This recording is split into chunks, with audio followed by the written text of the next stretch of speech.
and now I can't stop thinking about what happens if I don't leave. Drunk, she sends a message to her CEO without realizing it, asking for help and calling him handsome. The same cold man who never paid her any attention. Now, he's at her door obsessed. Chapter 1. Come Get Me. I didn't mean to send it, but part of me hoped he'd read it. I never drink, ever. My idea of a perfect Friday involves flannel pajamas, chamomile tea, and a book nobody besides me would read willingly. But today, apparently, I'm someone else. Someone who's lost count of how many times she's accepted just one more drink from Mara. Someone who's starting to think the bar floor is slightly tilted, which is anatomically impossible but sensorially very real. It's his fault. The man named Julian Cross, who, as it happens, is also my boss. The man who in 8 months of work has never said my name out loud, never looked directly at me for more than 3 seconds, never shown any awareness that I exist beyond being the person who organizes his schedule and brings coffee. Until today. Until this afternoon,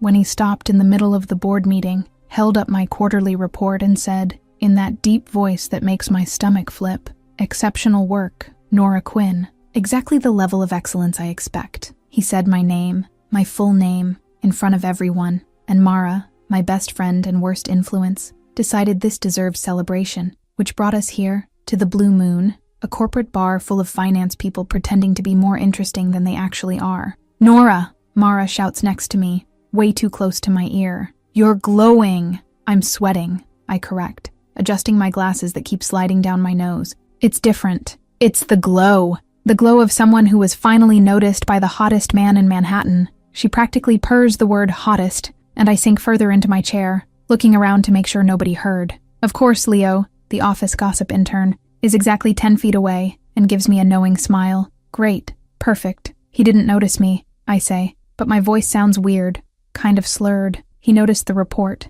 It's different. Honey, he could have said good job and been done, but no, he said your name, with that voice that sounds like sex in the form of, "Mara," she laughs, pushing another drink in my direction. It's the 5th or 7th. I lost count after I started thinking Julian Cross was a reasonable conversation topic, because he is, actually, criminally handsome. Like, it should be illegal for a man to have that jawline, those storm gray eyes, that way of walking that makes it seem like he owns not just the company, but the oxygen around him. He looks gorgeous in a suit, I say out loud, and Mara almost spits out her drink. Finally, you admitted it. Like, inappropriately gorgeous, I continue, because apparently I've completely lost the filter between brain and mouth. Why do men like that exist? It's unfair. It's cruel. It's the world spins. Just a little. Lie. Maybe it spun a lot. 11:52 p.m. I need to text Mara. Tell her that maybe, possibly, I should go home. My fingers are weird, kind of disconnected from the rest of my body, but I manage to grab my phone. I open contacts, click on M for Mara, except I don't click, because somehow, with the motor coordination of a 3-year-old, I click on J for Julian Cross, and then my fingers, traitorous and independent, start typing. Come get me, send, I'm drunk, send, everything spinning, send. Panic cuts through the alcoholic fog like a knife. No, I look at my phone screen, at the messages that definitely went to the wrong person, and my heart just stops. BTW, you look gorgeous in a suit. No. Like really gorgeous. My fingers are possessed. Inappropriately gorgeous. Sent. All sent to Julian Cross. My boss, the CEO of Cross Global, the man who probably doesn't even know my number exists in his phone. Mara! My scream comes out high-pitched and desperate. I did a very bad thing. I try to delete the messages, but my hands are shaking and I only manage to send more. Ignore that. Wrong person. Unless. No. Stop. No. Ignore. Pile S. I'm going to get fired. I'm going to get fired and I'll have to move to another country and change my name and never look at a suit again for the rest of my life. 11:56 p.m. The phone vibrates in my hand. It was a message from him. Julian Cross. Where are you? My heart isn't beating anymore. I'm sure of it. It stopped and I died. This is my life now. Dead from embarrassment in a corporate bar at 11:56 p.m. on a Friday. He answered. I whisper to Mara, showing her the screen. She yanks the phone from my hand, reads it, and her eyes become the size of saucers. Nora Quinn. Julian Cross is... The phone rings. Rings for real. Vibrating and ringing, and the name Julian Cross flashes on the screen. I answer without even realizing. It's the worst decision of my life, but my hand has already brought the phone to my ear. Hello? My voice comes out small, scared. Son Nora. His voice is deep, hoarse, and has a quality I've never heard before. Concern, maybe, or contained fury, or both. Where are you? Each word is precise, controlled, and my entire body reacts to the commanding tone. Blue. I try to form the complete word. Something. Bar. The blue one. Blue moon. Mara knows where it is. Stay there. It's not a request. It's an order. Don't leave. I'm coming to get you. You don't need to. 10 minutes. He hangs up. I look at Mara, and she looks at me. The silence lasts exactly 3 seconds before she explodes. Julian Cross just said he's coming to get you. I'm going to get fired, I repeat, because it's the only thing my brain can process. I'm going to get fired and sued and you're going to get kissed. That's what? Mara, this isn't... I don't finish the sentence because Leo appears, phone in hand, smiling in a way that tells me my life is officially over. So, he says, dragging over a chair, did you guys see who just left an important business dinner to come to the Blue Moon? I bury my face in my hands. Julian Cross enters the bar like an elegant hurricane. He's still in a suit, the same one he wore during the day, but the jacket is open, the tie slightly loosened, and his hair, normally perfectly combed, has a few strands falling over his forehead. His gray eyes sweep the environment with surgical precision until they find exactly what they're looking for. Me, sitting in the corner, crooked glasses, hair escaping from my bun, cheeks hot with embarrassment and alcohol. He crosses the bar and every person stops doing what they're doing to look, because it's impossible not to look. Julian Cross demands attention just by existing. When he stops in front of me, I have to tilt my head back to meet his eyes. Even sitting, even drunk, I feel his intensity like a physical wave. Hi, I say, and it's possibly the most pathetic thing that's ever come out of my mouth. Hi, he responds, and the corner of his mouth moves, almost a smile. Almost. You came. You asked. He says this like it's obvious, like billionaire CEOs regularly drop everything to rescue drunk assistants from bars at midnight. I didn't mean to. I wanted... A sob escapes. Perfect. Add sobbing to the list of humiliations. Mara. I was texting Mara. His mouth moves again. Definitely a smile now. Small but real. You tell Mara she looks gorgeous in a suit. I want to die. Want the floor to open up and swallow me whole. I cover my face with my hands. Oh my God. Mr. Cross! Mara appears out of nowhere, way too animated for someone who should be helping with my crisis. Wow. Hi. You're real. And here, for Nora. He doesn't even look at her. His eyes remain fixed on me. Can you walk? I consider the question seriously. My feet exist, theoretically. Probably. I try to stand to prove my point. My knees immediately disagree and I stumble. Firm hands catch me by the waist, stabilizing, warming through the thin fabric of my blouse. That's a no, Julian says, and then, simply, picks me up, arm under my knees, another on my back, lifting me like I weigh absolutely nothing. I can walk, I protest, even as my arms automatically wrap around his neck. Not in those heels. You can't. He looks at the ridiculously high shoes Mara convinced me to wear. Look, okay, they're ridiculous. Mara picked them. He carries me out of the bar. People stare, take pictures. Leo definitely takes a picture. I hide my face in his chest, feeling the soft fabric of the suit, his scent, something expensive and masculine that makes my head spin more than the alcohol. The car is black, gleaming, and screams money. The driver opens the back door, eyes wide seeing the boss's extra cargo. Julian places me gently on the seat, gets in beside me, and the car moves in silence. Your car smells expensive, I say, because apparently I can't stay quiet.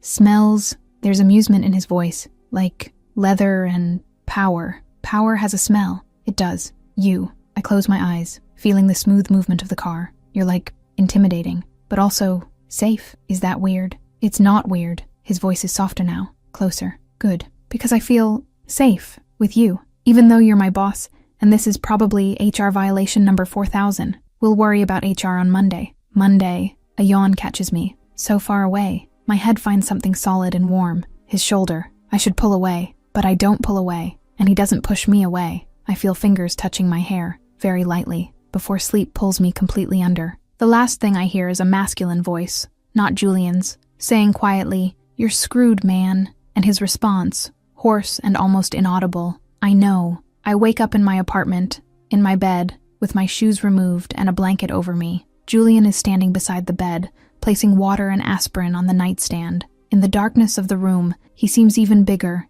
even more imposing. "You're kind," I murmur, half asleep. "I'm not." He says this with conviction. "You are. You came. You asked." I force my eyes to open a little more. "Would you come if anyone asked?" He stops, looks at me, and for a long, tense moment, charged with something I can't name, the silence pulses between us. "No," he finally answers, voice low, almost dangerous. I smile, or try to, before sinking back into the pillow. I hear his footsteps moving away, the door closing softly, the lock being set from outside, and then, from the hallway, muffled voices. "So, that happened. Not a word, Owen." "Oh, I'm telling everyone." I close my eyes and let sleep take me, knowing that Monday is going to be absolutely impossible, because it will be. I'm going to have to face Julian Cross, and he's going to know exactly what I think about how he looks in a suit. Chapter 2. Morning Mortification. If he remembers last night, I might not survive this morning.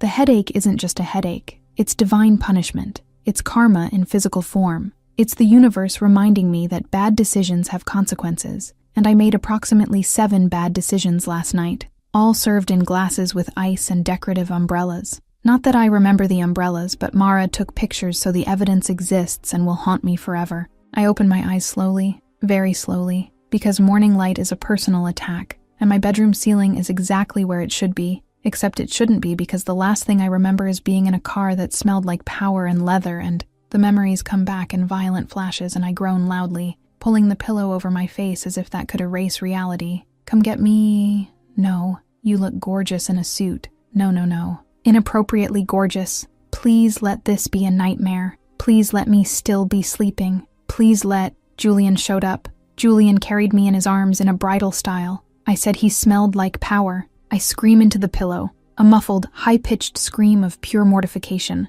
And that's when I see the nightstand, and the items that definitely weren't there yesterday. Water in a glass I recognize as mine, but that I certainly didn't fill. 2 aspirin tablets still in the package, and a folded piece of paper with the most perfect and masculine handwriting I've ever seen in my life. I pick up the note with trembling hands and read, "Drink the water. Take the aspirin. See you at 9. J. Julian. Julian Cross was in my apartment, in my room, put me in bed, left water and medicine, and a note like this was normal. Like billionaire CEOs regularly take care of pathetic assistants who send drunk texts at 11:52 on a Friday night. I take the aspirin because my head is literally throbbing and because he told me to. And apparently I obey his orders even in a state of terminal hangover. Drink all the water, and grab my phone, which is miraculously charging in the outlet beside the bed. Which means someone, him, plugged in the charger, took care of that too, and I want to die just thinking about it. I open the group Corporate Survivors that I created with Mara and Leo in a moment of weakness 3 months ago. Me, sent drunk text to my boss. The response is instant, which means Mara was waiting, probably awake since 5 in the morning just for this moment. Mara, you texted Julian Cross. Mara, and he came to get you. Mara, and carried you. Mara, like a dime store romance. Leo, I have photos. My heart stops. Me, delete them. Leo, already printed and framed one for my desk. I'm moving to Alaska. Mara, honey, you're not going anywhere because you have to go to work in 2 hours and face the man who carried you in his arms yesterday. Leo, and who probably put you in bed, Leo, and left a note me. How do you know about the note? Leo, I know everything. Nora, I am the all-seeing eye. Mara, he stayed at the bar until midnight collecting witness statements. I drop the phone and stare at the ceiling, doing quick mental calculations about how many bus hours are needed to get to Canada, and whether I can survive as a hermit in a forest cabin without ever having to look Julian Cross in the eyes again and see that he knows exactly what I think of him in a suit. I can't, obviously, so I drag myself to the shower and let the hot water punish me for my sins. I'm wearing sunglasses inside the building because fluorescent light is my enemy, and because if I can't see people clearly, maybe they can't see my shame clearly either. It's flawed logic, but it's all I have. I'm carrying a triple shot coffee that costs $10, and that I'll drink like medicine because technically it is. And I'm wearing my most modest gray cardigan over a white blouse that has a collar up to my neck as if extreme modesty could somehow cancel out Friday's messages. Leo intercepts me before I even reach the elevators, and the smile on his face is absolutely demonic. "The legend herself," he practically shouts, and 3 people turn to look. "Stop," I hiss, low and desperate. "Bridal style. Nora," he continues, relentless, walking beside me toward the elevators. "Bridal style. You were carried like a rom-com heroine by the hottest and richest man in Manhattan. I hate you, I respond. But there's no venom in my voice because it's true.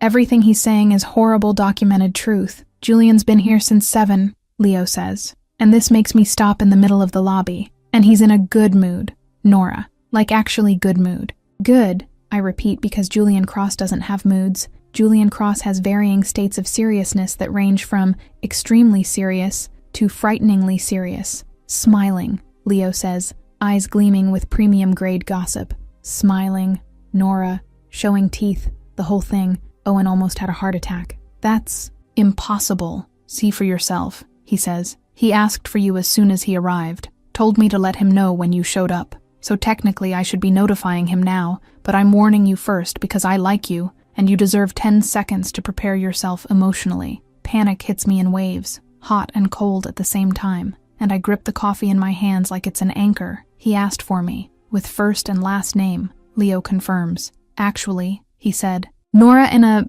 different way, like soft. I can't explain it, but Owen gets it. You need to talk to Owen. No, I definitely don't need to talk to Owen because Owen is Julian's best friend and probably knows everything and will look at me in a way that confirms my life is over and everyone knows. Breathe, Leo says, putting his hand on my shoulder in a surprisingly gentle gesture. You're going to survive. And honestly, I think you're going to like what happens next. I have no idea what he means by that and don't have time to ask because the elevator arrives and I get in and press the button for the 20th floor with trembling fingers. Sunglasses still firm on my face even though it seems ridiculous. Coffee still hot in my hand. Heart beating so hard I'm sure it's visible through my blouse. Julian's office door is intimidating. Dark mahogany with a silver plaque that says CEO in elegant letters. And I stand in front of it for exactly 30 seconds trying to gather courage, trying to convince my lungs to function normally, trying to rehearse what I'll say. But all I can think is, I'm sorry for being pathetic and drunk and inappropriate. So I give up rehearsing and simply knock on the door, light and timid. Come in. His voice is clear through the solid wood, and my hand turns the doorknob before I can reconsider my entire existence. Julian is behind the desk, but not the way he normally is. He's taken off his jacket and is just in a white dress shirt with sleeves rolled up to his elbows, exposing forearms that should be illegal. The tie is loose. His hair has a strand fallen over his forehead like he ran his hand through it absently, and he's smiling. It's not a small, polite smile. It's a real smile that reaches his gray eyes and makes little crinkles appear at the corners, and my brain simply stops functioning because Julian Cross doesn't smile. Except he's smiling at me, now. Good morning, Nora, he says, and my name in his voice is different from how it's always been. Softer, almost intimate. Mr. Cross, I'm so sorry for... I start, but he raises a hand, and I stop automatically because apparently my body responds to him without consulting my brain first. Stop. But how's your head? He asks, and the genuine concern in his voice completely disarms me. Horrible, I answer honestly, because lying seems impossible when he's looking like that. Did the aspirin help? Yes, thank you. For everything. For coming to get me and taking me home and for not letting me sleep on the street or wherever I would have ended up if... Nora, he interrupts again and stands up. Comes around the desk, approaches, and suddenly he's too close and not close enough at the same time. You would never, ever be on the street, not while I know where you are. The air between us seems denser, and I take a step back instinctively, because proximity to Julian Cross is dangerous for my mental sanity. I will never behave unprofessionally again, I say firmly, or try to, but my voice comes out a little shaky. So, drinking again? He asks, and there's something in his voice, something playful I've never heard before. Never, I confirm vehemently. Shame, he says casually, returning to the desk, leaning against the edge, crossing his arms in a way that makes the muscles very obvious under the shirt. What? My brain clearly isn't processing right. I liked them, Julian says, looking directly at me, and the small smile returns. The world stops spinning, or starts spinning faster. I can't tell which. You liked them. Especially the part about the suits, he continues, relentless, and the way he says suits has a weight it shouldn't have, a suggestion that makes my face heat instantly. Inappropriately gorgeous was particularly descriptive. I'm going to resign, I announce because it's clearly the only rational solution. He laughs, a real short laugh that resonates in his chest. You're not. I have to. This is completely forgotten, he interrupts. If you want. Pause. Heavy silence. His eyes on mine. Or, he continues, voice lower now, more dangerous. We can talk about it. Talk about what? My heart is racing in a way that has nothing to do with the hangover. Why you texted me, Julian says, pushing off the desk, taking a step toward me. Not Mara. It was an accident, I practically shout. Defensive. Was it? He asks, and there's a challenge in his eyes that makes something in my stomach tighten. Yes. Okay, he says simply, but the way he says it suggests he doesn't believe it one bit. And then he goes back behind the desk, picks up a folder, and adds almost casually, but for the record. He stops, looks at me again. You look beautiful too. The world freezes. What? Is literally all I can say. Not in a suit, Julian continues, returning his attention to the papers, as if he hadn't just completely destroyed my reality. You don't wear suits, but those... He makes a vague gesture with his hand. Little cardigans you like. He noticed the cardigans. Julian Cross, CEO of Cross Global, a man who has dozens of employees and millions of dollars to manage, specifically noticed the clothes I wear. And he looks up again, and the way he examines me makes me feel exposed, even fully clothed. Distracting. I can't breathe. Literally forgot how. And he smiles again, small and devastating. Meeting in 20 minutes, he says, voice back to professional tone but with a layer underneath that wasn't there before. Bring coffee, pause, and maybe the sunglasses. Looks like you need them. It's pure provocation and my face is on fire, and I leave the office without saying anything, because speaking requires brain capacity that has completely abandoned my body. I'm carrying documents Julian asked for when I hear her voice before I see her. A crystalline feminine voice that cuts through the air like sharp glass. Julian, darling, we need to talk about the charity event. Isabelle Laurent, Julian's ex-fiancée, heiress to some European fortune, owner of legs that seem to never end, and a face that belongs on magazine covers. She's standing in the hallway wearing a red dress that probably costs more than my annual salary. Blonde hair perfectly waved falling over her shoulders, and when she sees me approaching with my stack of papers and my gray cardigan, she simply stops. Her eyes, blue and icy, scan me from head to toe in less than 2 seconds,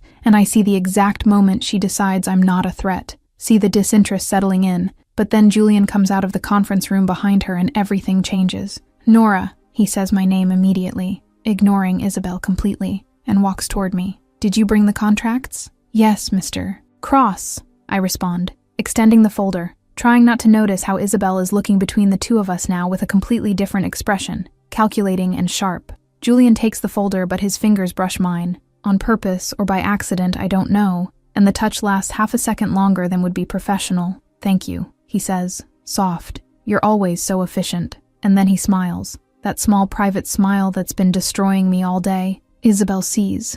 Of course she sees. Women like Isabel don't miss anything. So, she says, voice honey and poison mixed, approaching with calculated high-heel steps. This is the famous Nora. Julian mentioned you. Lie. Absolute lie. I can see it in his eyes. Isabel, Julian says, warning tone, but she ignores me and extends her hand with perfectly manicured nails. Isabelle Laurent, she introduces herself, even though I know exactly who she is because everyone in the office knows. It's a pleasure to meet the person who keeps Julian so organized. The word organized sounds like an insult wrapped in silk. I shake her hand briefly. The pleasure is mine, Ms. Laurent. Isabel, please, she insists, but she's still examining me, eyes fixed on my cardigan, on my glasses, on my hair pulled back in a simple bun, and I see when she reaches her conclusion, see the exact moment she decides that Julian and I is impossible.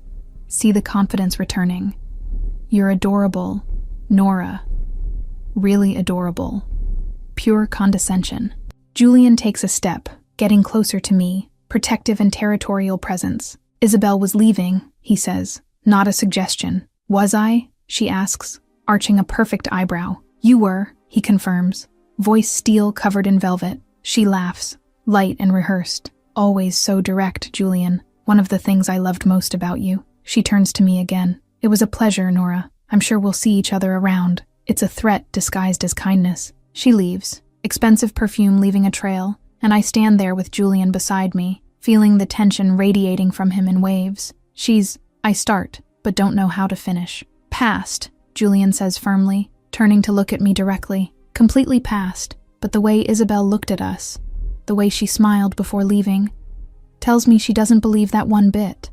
Julian asked me to get the old quarterly reports, something about growth comparison, and I'm in the file room trying to reach the box on the highest shelf, because obviously the box I need is in the most inaccessible place possible. Stretching on tiptoes, fingers brushing the edge of the box, but not able to grab it. And that's when I hear the door open behind me. Need help? Julian's voice is close. Closer than it should be. I turn too fast, foot slipping in the low heel I'm wearing, balance completely lost, and I start to fall. But firm hands catch me by the waist, pull me, and suddenly I'm pressed against his chest, my hands braced on his shoulders to stabilize myself, our faces inches apart, too close, way too close, but not close enough. I freeze completely, unable to move or breathe or think, can only feel his warmth through the layers of clothing, the scent of masculine cologne and something that's just him, the firmness of his hands on my waist holding me like I'm precious and fragile at the same time. You need to stop stumbling, Julian says, voice hoarse and low,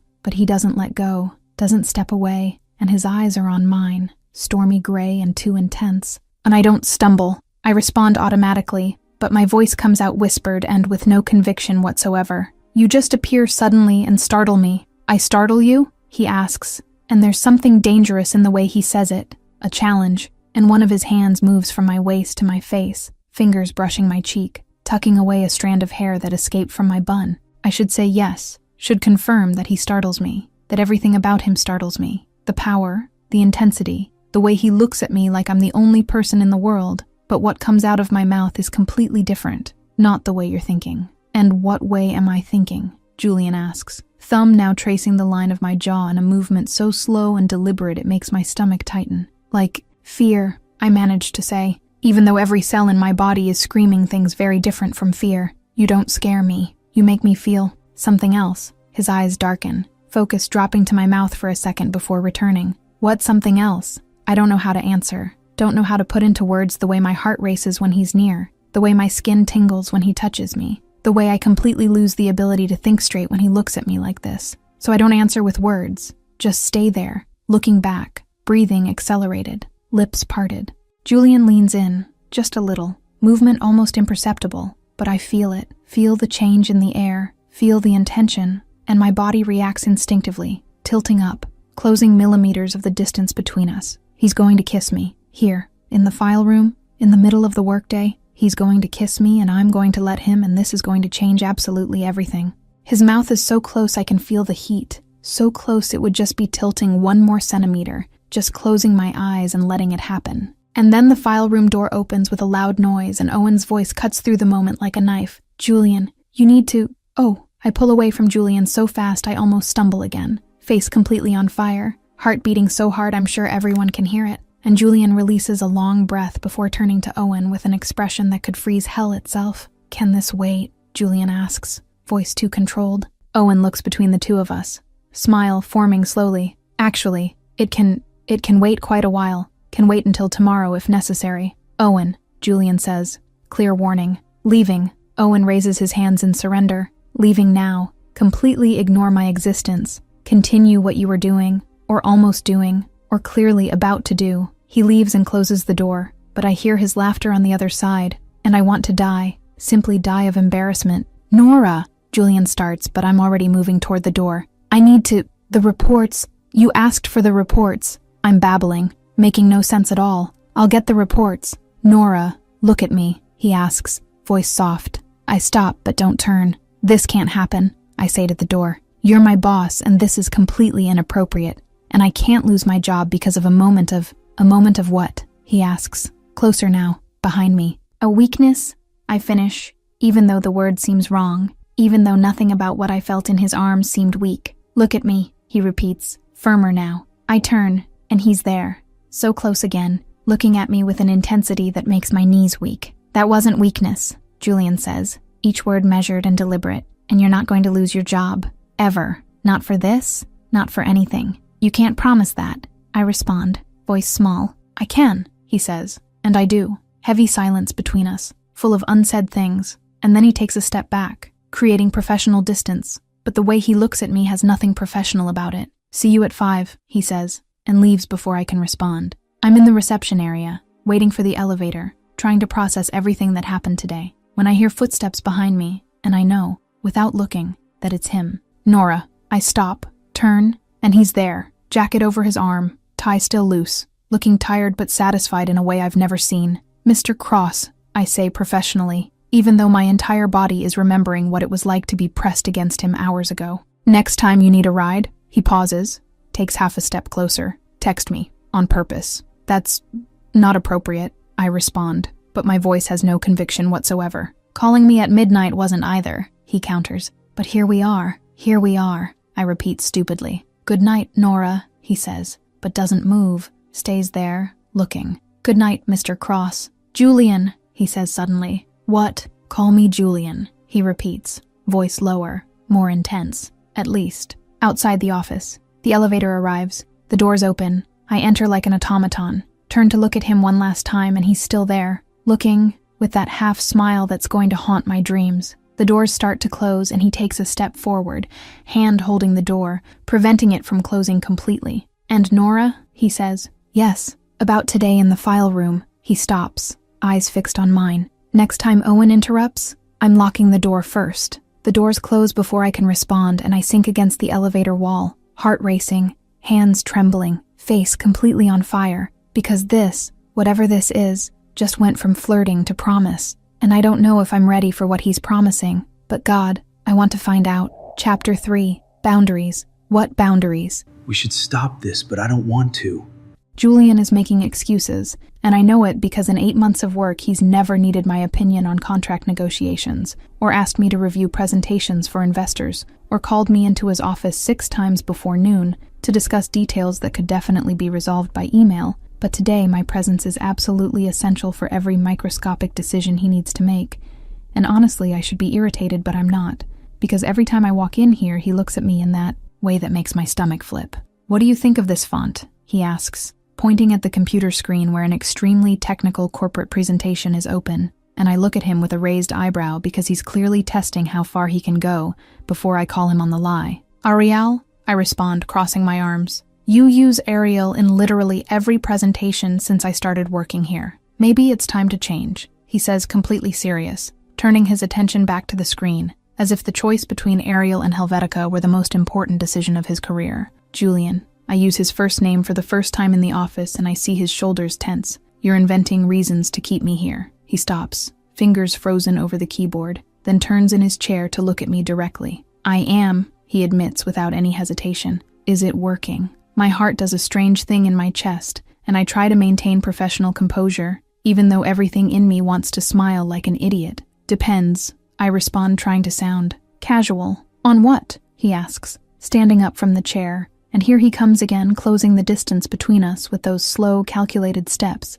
that make it seem like he's hunting. On why you're doing this, I say, taking a step back, because proximity to Julian Cross is a danger to my sanity. My back meets the wall near the door and I have nowhere else to go. And because I like having you here, he says, stopping an arm's length away. I like looking up from the computer screen and seeing you sitting there reading contracts with all that concentration. I like the way you bite your lip when you're thinking. I like knowing you're 10 feet away from me and not on the floor below where I can't. He stops, jaw tightening. Can't what? I press, voice coming out lower than I intended. Protect you, he finishes, and the sudden vulnerability in his voice completely disarms me. Owen said, Isabel came back yesterday, that she approached you, that it was unpleasant. She was polite. I lie, but we both know it's a lie. She was condescending and possessive and completely out of line, Julian corrects. And I should have. You don't need to protect me from her, I interrupt. I can handle Isabelle Laurent. I know you can. But that doesn't mean I don't want to do it anyway, he says, taking another step, eliminating almost all the distance. The air between us is charged again, electric and heavy, and I'm starting to recognize this feeling, this tension that appears every time we're too close, every time he looks at me like this as if I were the only thing that matters in the entire world. Julian, I start, but am interrupted by the door opening, and Owen appearing with absolutely terrible timing as always. Sorry to interrupt, he says, but the smile on his face suggests he's not sorry at all. But Julian, you have a call from the San Francisco branch, and they're insisting it's urgent. Julian closes his eyes briefly, controlled breathing, then steps away from me, creating professional distance that feels wrong after the proximity of seconds ago. Transfer it to the office, he instructs Owen, voice back to commanding tone. Already transferred, Owen responds, eyes dancing between the two of us. And Julian, the Boston trip is confirmed. Departure Thursday morning, return Friday night. My stomach tightens because business trips usually mean Julian is away for days, and I should be relieved by the distance, but the idea of days without seeing him makes something uncomfortable settle in my chest. Nora's coming with me, Julian says suddenly, and both Owen and I look at him surprised. I am, I ask intelligently. You are, he confirms, looking directly at me. I'm going to need you there for the negotiations with Morrison Corp.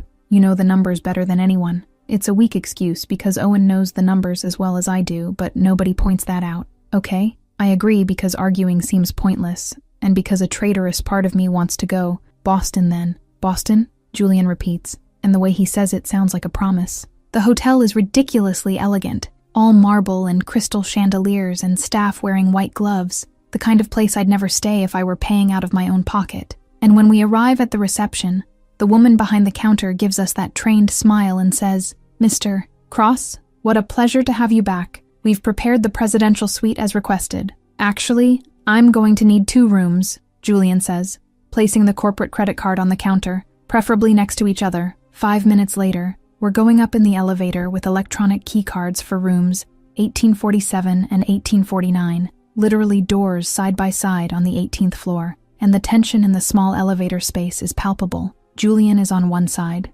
me on the, other way, but I can feel his gaze on me even without looking directly. Meeting is at 7, he says when the doors open. Dinner after. Just the 2 of us. We need to discuss strategy. Strategy, I repeat, and we both know dinner has nothing to do with business strategy.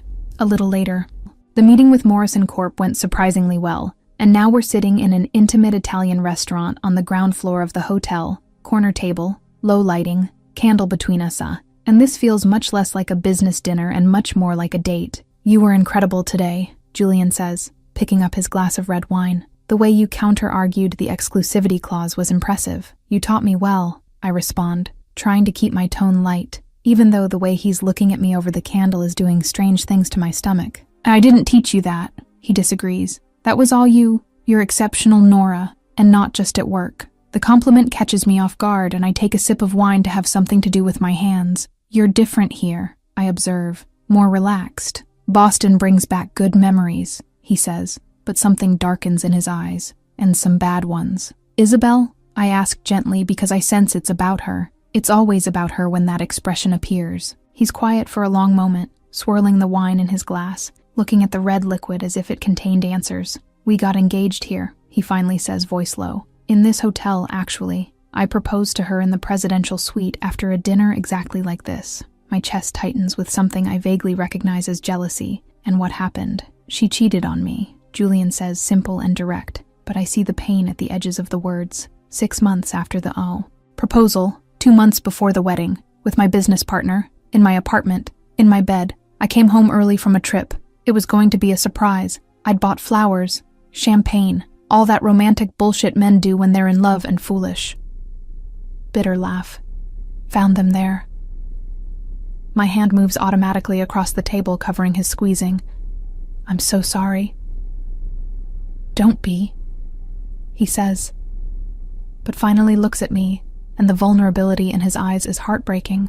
And because after that I swore I'd never trust anyone again, never let anyone close enough to hurt me like that, built walls so high nobody could climb them. Pause, turns his hand under mine to interlace our fingers, until you showed up with your cardigans and your glasses and your way of biting your lip when you're nervous, and suddenly these walls started to crack. I can't breathe right, can only look at him, at our fingers intertwined on the table, at the way he's looking at me like I'm something precious. Did I scare you? He asks, voice low. No, I answer honestly. You disarmed me. Something changes in the air between us, intensifies, and Julian stands up, pulling me gently with him. Let's go upstairs. We enter the elevator together, and Julian presses the button for the 18th floor. Doors close, and suddenly we're in a very small and very private space, mirrored walls reflecting the 2 of us from multiple angles, and the tension that's been present all day, all week, since that Friday when he carried me out of the bar, reaches an unbearable peak. Nora, Julian says my name like a prayer,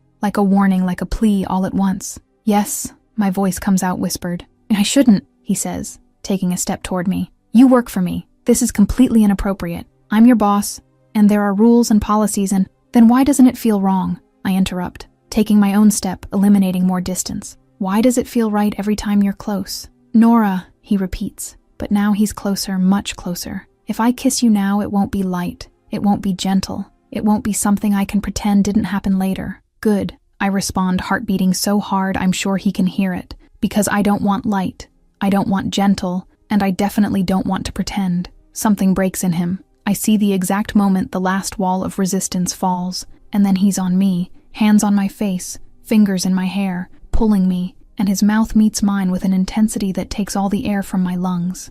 The kiss is everything he promised. Intense yet light and gentle. It's hunger and need and months of tension finally finding its release. His lips move against mine with an expertise that makes my knees weak, tongue tracing the outline of my mouth before deepening the kiss. And I melt completely against him, hands gripping the lapels of his suit like an anchor. He pushes me gently against the mirrored wall of the elevator, body pressed against mine, one hand still in my hair, the other sliding down my waist, holding me, keeping me close, as if having distance between us were physically impossible now. And I've never been kissed like this, never felt this complete consuming, this sensation that nothing else exists in the world except the two of us, except his mouth on mine, his hands on me, his heat enveloping me completely. When we finally separate breathless, he rests his forehead against mine, eyes still closed, breathing irregular. I dreamed about this, he confesses, voice hoarse. Since that night, since I carried you, since I put you in bed and you looked at me that way and said I was kind.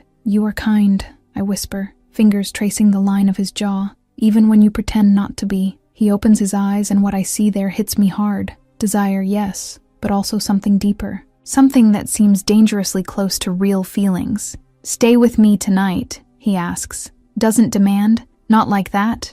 Not, he stops, reformulates. Just stay. Sleep in my room. I just want to hold you. Wake up with you there. Okay, I interrupt, kissing him lightly. Okay. The elevator shudders, stopping at our floor, doors opening, but neither of us moves for a long moment, still caught in each other, reluctant to break this moment. Nora, Julian finally says, running his thumb over my lower lip, swollen from the kiss. This changes everything. I know, I respond, and it means so much. So many things we haven't even begun to process yet. But now here all that matters is that he's looking at me like I'm his world, and maybe, just maybe, he's becoming mine. Chapter 4. Complications. If loving him costs everything, what am I supposed to choose? We're a secret, and that should bother me more than it does. But honestly, when Julian pulls me into the file room at 8 in the morning before the office fills up, and kisses me against the shelves of old documents like he hasn't seen me in years, when actually it's been only 12 hours since I left his apartment, it's hard to care about corporate policies.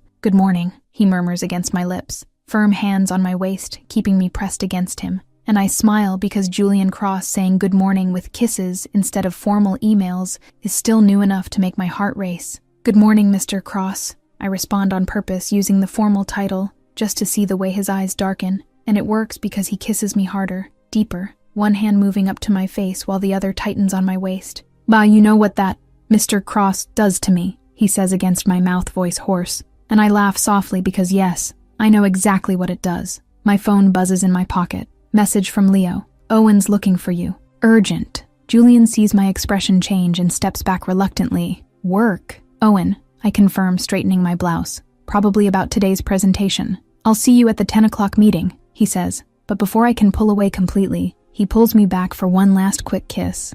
And Nora, try not to get too distracted thinking about me. Presumptuous, I accuse. But we're both smiling when I finally leave. Checking the hallway first because this, us, is a secret for now. It's just ours. The meeting is tedious. Numbers and projections I've already reviewed 3 times, but Julian is sitting at the head of the table wearing that navy suit I love, and every time our eyes meet, it's like an electric current, pure chemistry that I'm sure everyone can see.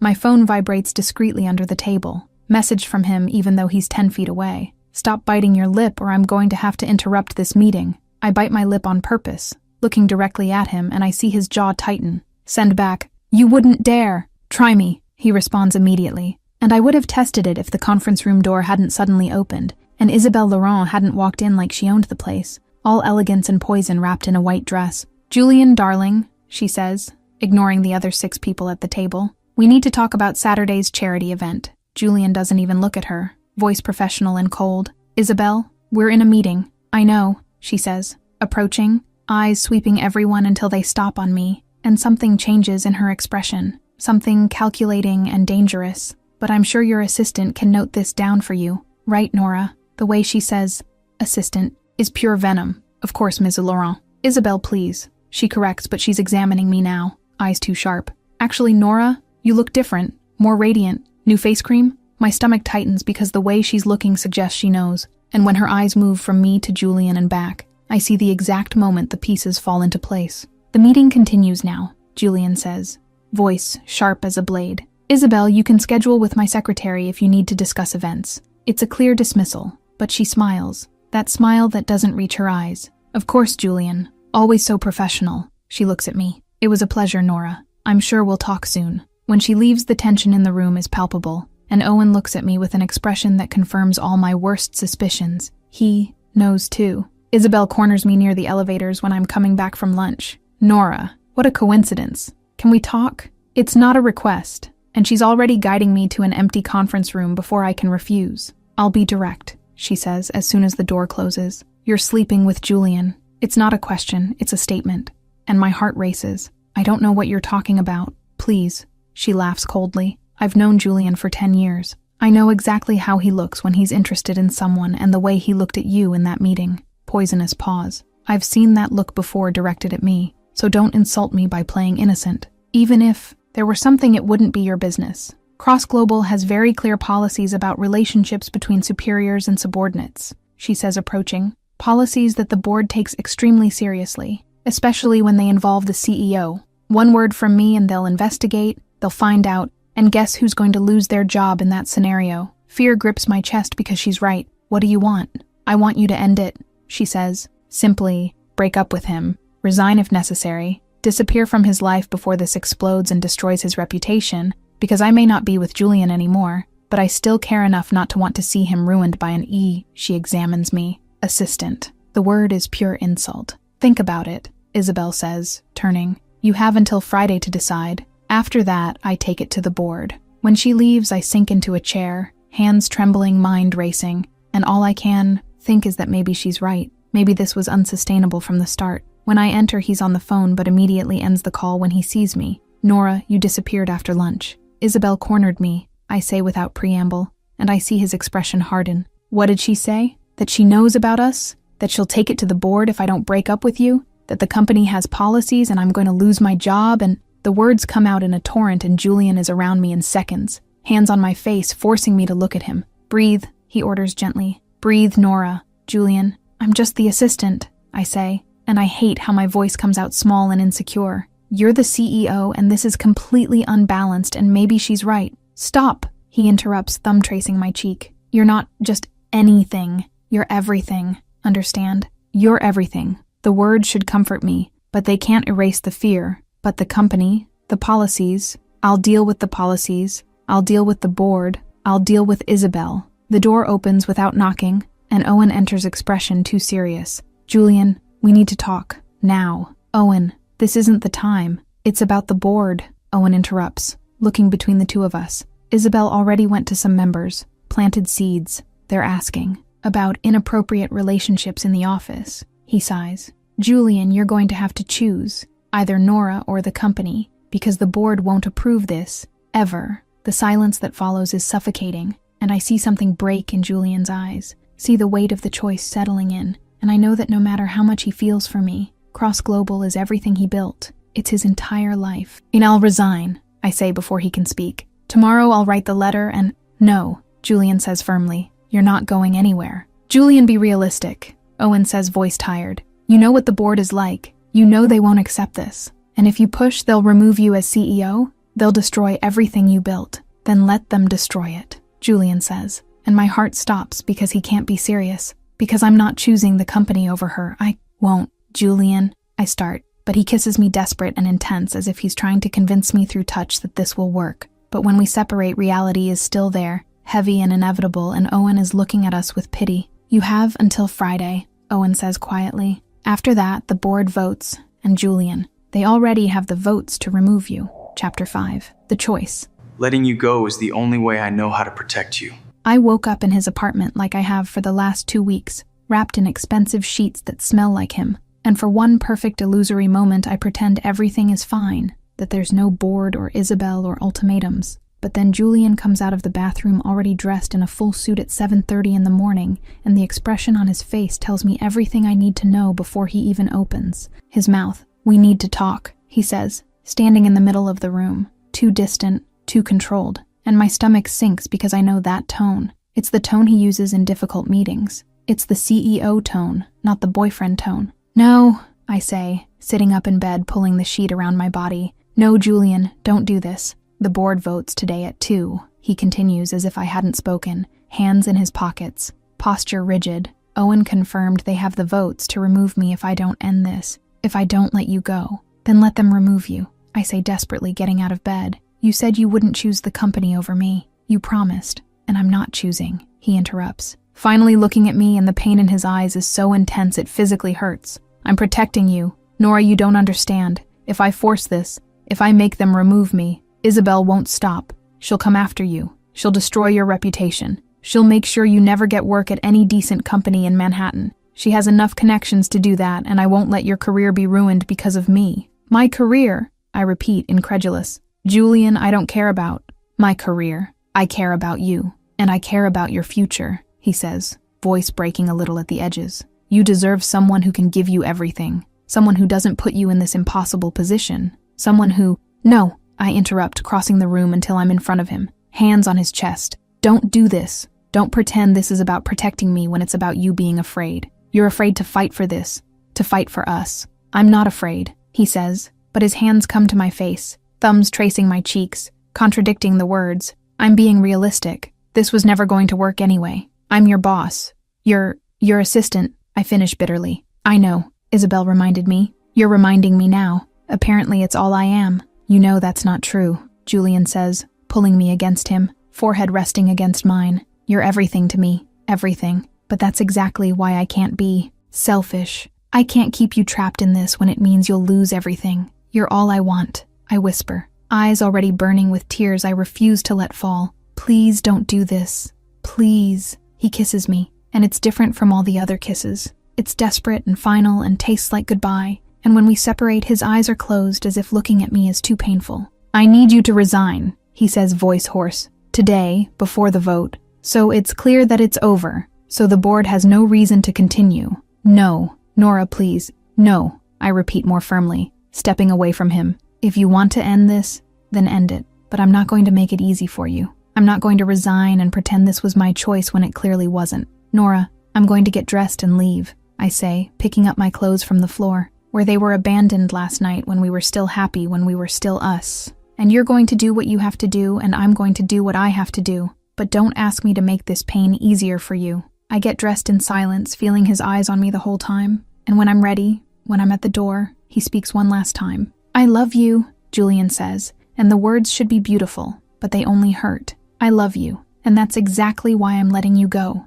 I close the door without responding, because if I speak, if I admit that I love him too, I'll completely fall apart. The resignation letter took 20 minutes to write, and 5 seconds to deliver to HR. Effective immediately, no notice. And when I return to my cubicle to get my things, Leo is there with wide eyes. Nora, what did you do? What I had to do, I respond, putting photos and pens in a box. I resigned. Because of him, Leo asks quietly. Because of Julian. I don't answer, but I don't need to. The answer is clear on my face, and Leo hugs me tight while I finally let the tears fall. 2 weeks later, I was in my apartment, with Mara, who's on my couch for the 5th time this week, trying to convince me to get out of bed.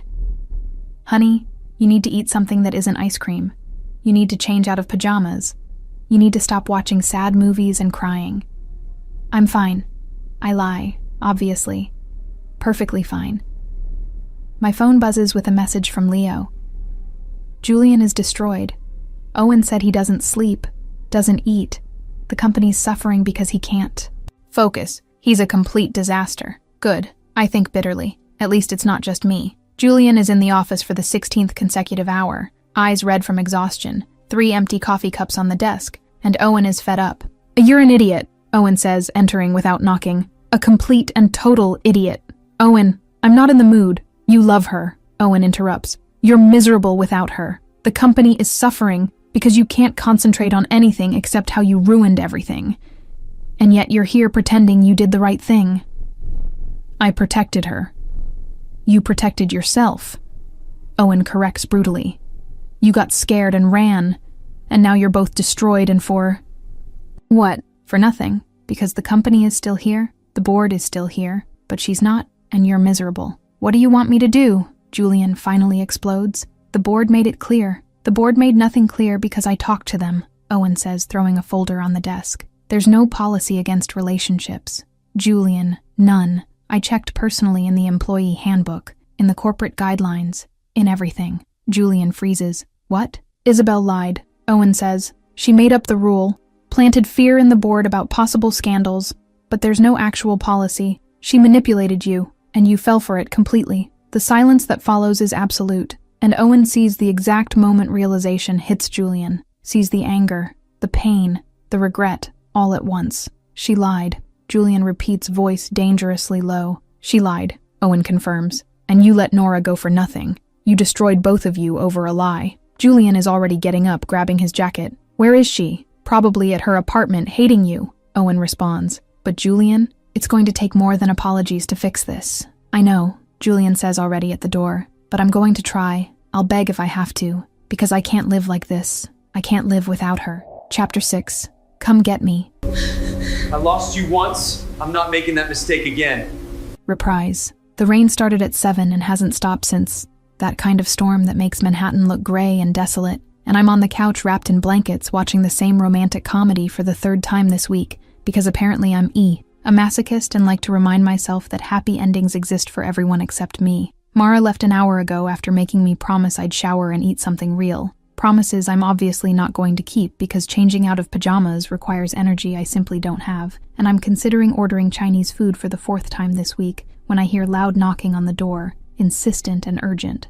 My heart does that stupid thing where it races because for one irrational second, I think it might be him. But obviously it's not because Julian made it very clear 2 weeks ago that protecting me meant letting me go. So it's probably Mara who forgot something, or Leo coming to force me to leave the house. I open the door and freeze completely because it's him. Julian Cross standing in my building's hallway, soaking wet from head to toe, hair dripping water, suit completely ruined, and he's breathless as if he ran here. Nora, he says my name like a prayer, and I should slam the door in his face, should scream, should do anything except stand here staring at him like an idiot. What are you doing here? I managed to ask, voice coming out weaker than I intended. I'm an idiot, he says directly. No beating around the bush. A complete and total idiot, and I need you to forgive me. Julian, she lied. He interrupts, taking a step forward. Water dripping on the hallway floor. Isabel lied. There's no policy, no rule against relationships. She made it all up and I believed it and let you go, and it was the biggest mistake of my life.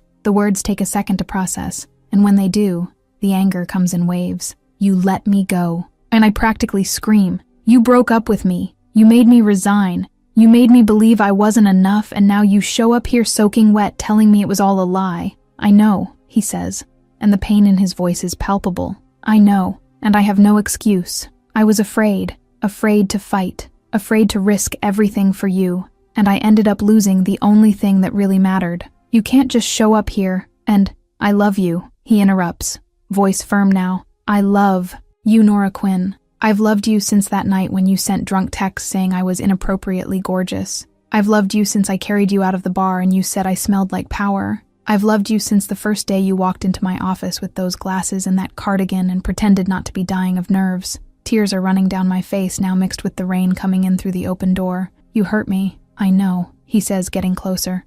And I'll spend the rest of my life making up for it if you let me. I'll spend every day proving that you're everything to me. That I choose you over anything, over the company, over the board, over everything.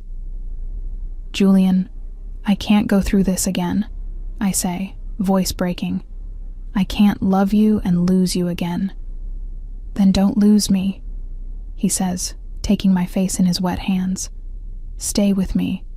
Forgive me. Give me another chance, and I promise I'll never let you go again. Never. How can I trust that? I ask, even though I already know the answer, even though I'm already feeling the walls I built in the last 2 weeks starting to crack. Because I fired Isabel, he says, sent her away from the board, cut all ties, and because I came here in the rain like a complete romantic movie cliché to beg you to come back because I literally can't function without you. And it's so ridiculous, so absurdly cliché that I laugh through the tears. You're soaking wet. I am, he agrees. And I'll probably get pneumonia, but it was worth it if it means you'll forgive me. You really are an idiot, I say, but my hands are already on the lapels of his wetsuit, pulling him into the apartment. Is that a yes? He asks hopefully. It's a maybe, I respond, but I'm smiling now. You're going to have to convince me. He kisses me right there in the apartment hallway, wet and desperate and perfect, and I hear the door of the apartment next door open. 70-year-old Mrs. Chen peeking out, and then starting to clap, and then more doors open, more neighbors appear, and suddenly there's a small audience watching Julian Cross kiss me like his life depends on it. When we finally separate breathless, there are at least 5 neighbors in the hallway smiling, and Mrs. Chen shouts, "Finally," in Mandarin before going back to her apartment. "You've become a public spectacle," I say against his mouth. "I don't care," he responds. "Let everyone know. Let the whole world know that I love you and that I'm yours." And in that moment, with him soaking wet in my apartment, with neighbors gossiping in the hallway, with everything a complete and imperfect mess, I finally understand that this US is worth every risk. Epilogue. Months later, the plaque on my door now says, Chief Operating Officer, and it still feels surreal. The promotion came 2 months ago after I proved I could manage entire operations without needing anyone's validation, and Julian insisted it was purely my merit, even though everyone knows that the CEO being completely in love with the COO definitely helped. The entire office knows now, obviously. Impossible to keep it secret after Julian kissed me in front of everyone at the corporate Christmas party, and the initial gossip eventually turned into acceptance and even affection. Leo has a bet running on when the proposal will happen. Mara is my self-proclaimed maid of honor, and Owen just smiles smugly every time he sees us together as if he orchestrated everything from the beginning. My phone buzzes during Thursday afternoon's meeting. Message from Julian, even though he's literally on the other side of the table. Dinner tonight? I have a surprise. I smile, responding, "What kind of surprise? The kind that involves you, me, and no work clothes." I bite my lip to keep from laughing out loud, and see him looking directly at me with that half smile that still makes my stomach flip. And Owen rolls his eyes, murmuring, "You two are impossible." But he's smiling too. End of the day, I text him, "Come get me." But this time, "Never let me go again." The response comes in seconds, "Never again." And when he appears in my office 5 minutes later, tie loosened, smile on his face, hand extended to me, I take that hand and let him guide me out, knowing with absolute certainty that this time, finally, this is forever.